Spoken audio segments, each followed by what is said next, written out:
حضور انہوں نے آگے لکھا ہے کہ انبیاء کی 3 قسمیں ہیں، تشریحی نبی، مستقل نبی اور غیر مستقل یعنی ذیلی نبی۔ حضور ان کا فرق کیا ہے؟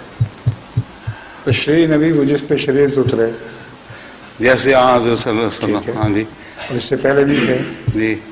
اور مستقل نبی جو اپنی ذات میں نبی ہوں، بنائے گئے ہوں، کسی دوسرے نبی کی مطابقت کے فضل کے نتیجے میں ان کو نبی نہ بنایا جائے، جیسا کہ حضرت رسول اللہ صلی اللہ علیہ وسلم سے پہلے حضرت موسیٰ کی امت میں کثرت سے نبی پیدا ہوئے، جی، اور ان نبیوں نے حضرت موسیٰ کی کوئی تعریف نہیں کی۔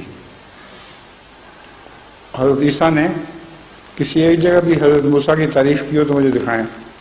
جی، اس کا مطلب یہ ہے کہ موسیٰ کے عشق کی وجہ سے ان کو نبی نہیں بنایا گیا تھا، وہ اپنی ذات میں اللہ تعالیٰ کو پسند تھے، اس لیے ان کو نبی بنا دیا گیا۔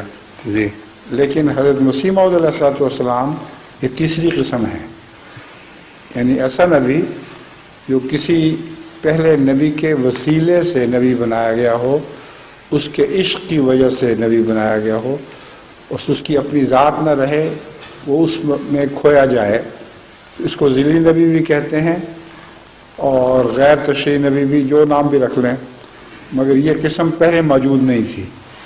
یہ قسم صرف رسول اللہ صلی اللہ علیہ وآلہ وسلم کے آنے کے بعد حضرت مسیح موعود کی صورت میں پہل ظاہر ہوئی ہے۔ جی، جی، ٹھیک ہے، جزاکم اللہ خیر۔ اگر اجازت